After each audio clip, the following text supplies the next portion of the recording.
हम्म। ठीक है शेख, वो एक ख्याल है जो आजकल हम्म। के लाइफस्टाइल के बारे में। हम्म। दूसरा जो ख्याल पेश करते लोग, जैसे कि मतलब इसमें कोई दीन की बात नहीं बोलते, वो बोलते हैं हम्म। हम नॉन मुस्लिम्स के साथ कंपेयर करना चाहिए कि हम वो लोग कैसे करते हैं, हम उससे तो आगे रहना चाहिए। हम्म। और एक ओपिनियन पेश करते हैं कि मतलब हमारे कौम अगर इस तरह सुस्ती पे चले जाएगा तो आगे बहुत आजमाइश भी आ सकता है। हम्म। तो ये एक कौम हम्म। इसके ऊपर तवज्जो देना चाहिए बोल के। लेकिन हम्म। ओवरऑल शरीयत के या हमारे सुन्नत के हिसाब से वो जो ईमान अभी आपने बात किया ना, हमारे ईमान और अमल में जो भी ये चीज होता है। क्योंकि मैं एक हम्म। चीज इधर नोटिस करता हूँ शेख, जो अभी मैं रहता हूँ इधर बिदती लोग ज्यादा है। लेकिन हम्म। एक चीज मैं नोटिस करता हूँ, इसके अमल में वो लोग बहुत पक्के रहते हैं। मतलब फजर हम्म। में उन लोगों का जो तादाद रहता है, मैं तौहीद वालों को तो कम देखता हूँ।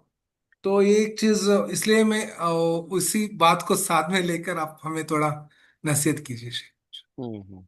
जो ऊपर जो दो इस ओपिनियन भी आपके सामने रखा नशिक, वो भी समझ में हम्म। आए नशिक, जो लोग जी हाँ, बताते। जी हाँ, जी हाँ, आप जो कहना चाह रहे हैं समझ में आ गया। जो ये बड़ा मसला है जो आप पेश किए हैं, अभी बहुत बड़ा मसला है। और ये असल में आखिरत पर ईमान की कमजोरी की ये अलामत है।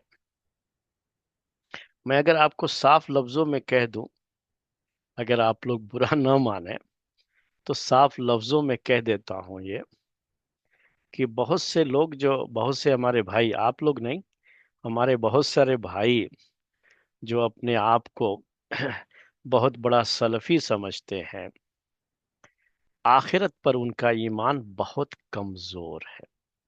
वो कभी सोचते ही नहीं है कि उनके ईमान बहुत कमजोर है। वो समझते हैं हमारा अकीदा बहुत मजबूत है। वो अकीदे की एक दो किताबें पढ़ लेने से, कुछ अल्फाज याद कर लेने से, कुछ जो है चीजें याद कर लेने से वो समझते हैं हमारा अकीदा बहुत मजबूत है। ऐसा नहीं है। आखिरत पर ईमान ये बहुत कमजोर है मेरे भाई। और मैंने खास तरीके से उन लोगों का आखिरत पर ईमान बहुत कमजोर देखा है, क्योंकि हमने उनकी जिंदगी में बहुत कुछ देखा है कि मामलात सही नहीं पाए। और इसी तरह से फज्र के वक्त आप देखेंगे तो उनकी हाजिरी बहुत कम होती है। जो दावे तो बहुत करते हैं, लेकिन जैसा आप कह रहे हैं कि फज्र की नमाज में हाजिरी बहुत कम होती है। अब दूसरे वक्तों में चाहे जो है पढ़ लेते हो, मैं तो उनकी जिंदगी में झांक करके नहीं देखा हूं, लेकिन फज्र में नहीं। इसी तरह से और भी, ये सिर्फ नमाज का मसला नहीं है ना, दूसरे बहुत सारे अमल हैं। अमल में बड़ी कोताही देखी मैंने उनके अंदर।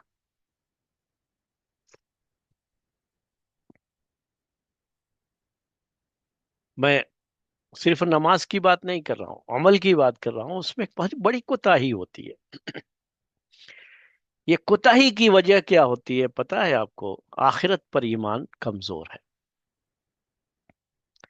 अल्लाह ताला के यहाँ पेश होंगे, और अल्लाह तबारक व ताला के यहाँ एक एक चीज का हमें हिसाब किताब देना है। ये ईमान चूंकि कमजोर होता है, इसीलिए उनसे उस तरह की गलतियां होती हैं, और वो सारी चीजें, वो सारी कमियां उनके अंदर पाई जाती है। आप सलफ को ले लीजिए ना, सहाबा को ले लीजिए, ताबेइन को ले लीजिए, उनका आखिरत पर ईमान इतना मजबूत होता था कि अगर किसी सहाबी से कोई गुनाह या गलती हो जाती थी तो भाग भाग करके अल्लाह के रसूल सल्लल्लाहु अलैहि वसल्लम के पास आते थे कि आप मुझे पाक कर दीजिए, यहीं पर मेरे ऊपर जो है हद कायम कर दीजिए, चाहे जान चली जाए कोई बात नहीं है, लेकिन आखिरत में तो सवाल जवाब ना हो इसका। क्योंकि दुनिया में सजा मिल जाएगी तो आखिरत में सजा नहीं मिलेगी उसकी। वो इतना डर, तो वो क्या होता है, ये आखिरत पर ईमान की मजबूती है ये। तो हकीकत में हमारा ईमान बहुत कमजोर है, ये सही बात है ये। मैं खुद भी अपने आप को उसमें दाखिल मानता हूं कि हमारा ईमान बहुत कमजोर है। हम दावे चाहे जितने भी कर लें, लेकिन हमारा ईमान बहुत कमजोर है। اور یہ ایمان کی کمزوری کی وجہ سے ہے کہ ہم اپنے آپ کو بدلنا نہیں چاہتے، ہم شریعت کو بدلنا چاہتے ہیں، دین کو بدلنا چاہتے ہیں۔ کیا مطلب اس کا؟ کہ ابھی جو آپ کے سوال میں بات آئی کہ لائف سٹائل چینج نہیں کریں گے، وہ ہمارا لائف سٹائل ایسا ہے کہ ہم صبح کے وقت میں ہی سو سکتے ہیں، رات کو 12-1 بجے تک ضرور جاگیں گے اور جلدی نہیں سوئیں گے۔ تو بھائی آپ اپنے لائف سٹائل کو چینج کیجئے۔ ہمارا لائف سٹائل وہی ہوگا نا جو کتاب و سنت کا لائف سٹائل ہے، جو ہمارے دین کا ہے، جو ہماری شریعت کا ہے، جو پیارے نبی صلی اللہ علیہ وسلم کا ہے۔ ہم تو کچھ پڑھے نہیں، ہم نے تو صرف عقیدے کی چند کتابیں پڑھ لی، ہم نے سمجھا کہ ہمارا تو سارا معاملہ حل ہو گیا۔ پیارے نبی صلی اللہ علیہ وسلم کیا کہتے ہیں، صحابہ کیا کہتے ہیں کہ اللہ کے رسول صلی اللہ علیہ وسلم عشاء کی نماز سے پہلے سونے کو اور عشاء کی بعد باتیں کرنے کو ناپسند کرتے تھے۔ تو ہمیں تو اپنا لائف سٹائل چینج کرنا ہے، دین کو نہیں چینج کرنا ہے کہ ہم فجر میں نہیں اٹھ پاتے۔ آپ تو خیر بہت احتیاط سے بات کر رہے تھے نا، میں تو اور بھی کھلے لفظوں میں آپ سے بات کروں تو ہم لوگوں سے یہ بھی سننے ہیں کہتے ہوئے کہ ہم جہاں جو ہے نماز کے لیے جاتے ہیں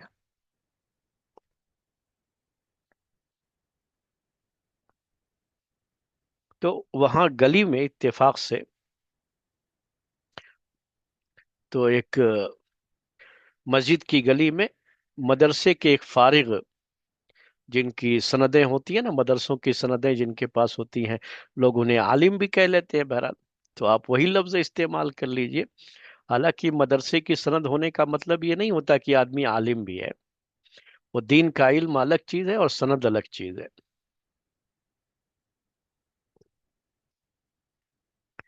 تو وہ صاحب بھی اسی گلی میں، میں نام نہیں لے رہا ہوں تو اس سے غیبت نہیں ہوگی یہ، میں آپ کو صرف سمجھانے کے لیے، اسی گلی میں ہوتے ہیں لیکن فجر کی نماز میں کبھی نہیں آتے مسجد میں۔ بھائی دوسری نمازوں میں تو آپ کہہ سکتے ہو کہ آدمی کہیں اور ہوگا، لیکن فجر کی نماز میں کیا ہے، وہ تو گھر میں ہی۔ تو اس میں کسی صاحب نے ایک دن ان کو پکڑ لیا اور کہا کہ آپ فجر میں نظر نہیں آتے، کیا جو ہے؟ تو کہا کہ میں اتنا بزی رہتا ہوں، دیر میں آتا ہوں رات کو گھر پہ، تو کہاں فجر میں اٹھنا ہوتا ہے۔ تو سوال یہ ہے کہ ہم اپنی لائف سٹائل کو چینج نہیں کریں گے، کس کو چینج کریں گے؟ دین کو چینج کریں گے۔ بھائی یہ کیا ہوا؟ یہ لائف سٹائل کون بناتا ہے نا، ہم نے بناتے ہیں۔ میں ان بھائیوں کی بات نہیں کرتا ہوں جن کی رات کو ڈیوٹیاں ہوتی ہیں، بھائی وہ رات کو ڈیوٹی ہے ان کی، الگ مسئلہ ہے ان کا۔ اور جن کی رات کو ڈیوٹی ہوتی ہے وہ تو نہیں چھوڑتے فجر کی نماز، کیونکہ اگر فجر تک ان کی ڈیوٹی ہے تو فجر کی نماز پڑھ کے سوتے ہیں وہ۔ تو میں ان کی بات نہیں کر رہا ہوں، یہ جو خواہ مخواہ کی بات چیت میں اس میں اس میں وقت گزار دیتے ہیں اور پھر دیر میں سوتے ہیں اور کہتے ہیں کہ جو ہے اتنی جلدی جو ہے کہاں سونا ہوتا ہے۔ ایک صاحب پیچھے پڑے تھے مسجد میں، ہاں میں جہاں درس دیتا ہوں وہاں کی بات کر رہا ہوں، فجر کے بعد، کہ فجر کی جماعت کا ٹائم تھوڑا اور بڑھائیے، اتنا ٹائم نہیں ملتا ہے سونے کا، اور جو ہے اتنا، ہم نے کہا کہ بھئی آپ پہلے سو جائیے، کیوں آپ جو ہے اتنا پہلے سونے ہوتا کیا، جو ہے 12-1 سے پہلے کہاں سونے ہوتا؟ ارے بھئی آپ بدلیے نا اس کو، نہیں ہوتا تو آپ نماز کا ٹائم بدل دیں گے، آپ نماز کو بدل دیں گے، آپ جو ہے سورج نکلنے کے بعد نماز پڑھیں گے، یہ تو بدل دیں گے، لیکن اپنے سونے کا ٹائم نہیں بدلیں گے، یہ کیوں؟ اپنا لائف سٹائل چینج نہیں کریں گے، یہ کیوں جو ہے؟ کیوں؟ آخرت پر ایمان مضبوط رہے گا تو آدمی ایسا کرے گا؟ نہیں کرے گا ایسا۔ آخرت پر ایمان مضبوط رہے گا تو اس کو نیند ہی نہیں آئے گی۔ کب نہیں آئے گی نیند؟ فجر کے ٹائم میں۔ اور کبھی آنکھ لگ گئی اور نہیں پڑھ سکا تو جب اٹھے گا نا تو اتنی ندامت ہوگی، اتنی شرمندگی ہوگی کہ اللہ سے توبہ استغفار کرتا رہے گا کہ جو ہے اللہ جو ہے معاف माफ कर देना कि आज मुझसे फजर की नमाज कजा हो गई। एहसास रहेगा ना, शर्मिंदगी होगी उसको। ये कब होगा? जब आखिरत पर ईमान मजबूत होगा। तो ये असल मेन वजह क्या है कि आखिरत पर ईमान ये मजबूत नहीं है। हम दावे चाहे जितने भी कर लें, लेकिन हमारा ईमान बहुत कमजोर है। हमें पहले इसकी तरफ तवज्जो देने की जरूरत है। दूसरी इसकी एक बुनियादी वजह ये हुई है, मैं आपको ये भी खुला बोल देता हूं, कि इसमें गलती हमारे बाज खतीबों की है, खुतबा देने वालों की। हमने अपने दुरूस और अपने खुतबों में अपने भाइयों को इतना ज्यादा जो है ये डोज दे दिया है कि अकीदा आपका सही है तो आपके सब कुछ माफ, कि फिर अमल से वो लोग बिल्कुल दूर हो गए। हमने उनको अमल से दूर कर दिया। ये उनको परवाह ही नहीं होती है अमल की। जबकि ये सही है कि अमल में कोताही अकीदे में कमजोरी की अलामत है। ये आप जबान से कुछ भी कहें, हमारा अकीदा बहुत मजबूत है, लेकिन अगर अमल में कोताही है तो याद रखिएगा ये कि ईमान कमजोर है। फिर अमल में कोताही है तो वो कैसे? आप कहेंगे वही आखिरत में जवाब। क्या अल्लाह ताला पूछेगा नहीं नमाज के बारे में क़यामत के दिन? हदीस में तो ये आता है कि सबसे पहले सवाल तो नमाज के बारे में ही होगा ना। इबादत में सबसे पहला सवाल नमाज के बारे में, इबादत के ताल्लुक से। तो सोचिए आप, जिसको ये ईमान रहेगा वो क्यों जो है नमाज में सुस्ती करेगा? तो नहीं, असल में क्या है, हमारा जबानी ईमान है सिर्फ, अमली ईमान नहीं रहा हमारा। तो जिसकी वजह से ये कोताहियां होती हैं हमसे। और यहाँ इस्लाह की जरूरत है मेरे भाइयों मेरी बहनों। और ये जो है कोताही हम सब के अंदर हो जाती है क्योंकि हमारा ईमान बड़ा कमजोर है, और आखिरत पर हमारा ईमान बहुत कमजोर है। और जिनका ईमान जितना मजबूत होता है वो दूसरों के बारे में बात बहुत कम करते हैं। ये याद रखिएगा, ये दूसरों के बारे में कहना ये भी ईमान की कमजोरी की अलामत है। इनके बारे में है, ये गैर सल्फी है, ये फुला है, ये फुला है, जो आप सुनते रहते हैं ना बहुत ज्यादा इन लोगों से जो है। और जल्दी लोगों के दुरूस में नहीं आते कि कहीं उनकी इस्लाह ना हो जाए। उनकी इस्लाह की जरूरत है असल में, लेकिन वो दुरूस में नहीं आते ना, दूसरों के सुनते नहीं हो, क्योंकि उनको इस्लाह पसंद नहीं है। उनको तो सिर्फ ये डोज चाहिए कि भाई तुम्हारे सब कुछ माफ है, सब कुछ माफ है, अल्लाह ताला सब माफ कर देगा। भाई सहाबे किराम का क्या ईमान कमजोर था, अकीदा कमजोर था, फिर उनको इतना डर क्यों होता था क़यामत के दिन सवालों जवाब से? इमाम बुखारी ने किताबुल ईमान में यहां तक बाब बांधा है कि मोमिन तो डरता रहता है कि कहीं उसका अमल सारा बर्बाद ना हो जाए। तो ये चीजें ईमान की कमजोरी की अलामत है ये सब जो है।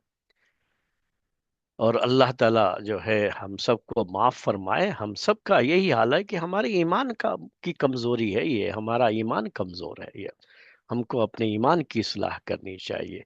तो ये मैं सबके लिए कह रहा हूँ, अपने लिए भी ये बात कह रहा हूँ। आपको बहुत ताज्जुब होगा कि इसमें बड़ी तादाद उलमा की है, यानी जो फजर की नमाज में नजर नहीं आते उसमें बड़ी तादाद उलमा की भी है। और उनका भी लाइफ स्टाइल वही है, और कितनी भी नसीहत कर दो कभी भी जो है वो इसकी तरफ तवज्जो नहीं देते। अल्लाह ताला महफूज रखे सबको। और अल्लाह ताला हमारी हिफाजत फरमाए, हमको सही अल्लाह ताला अमल की तो जो है तौफीक दे दे अल्लाह ताला। वरना कमजोरियां सबके अंदर पाई जा रही है, ईमान की कमजोरी सबके अंदर है जी। जजाकल्लाह खैरन शेख, नसीहत के लिए इंशाल्लाह कोशिश करेंगे जी। जजाकल्लाह खैर। अस्सलाम।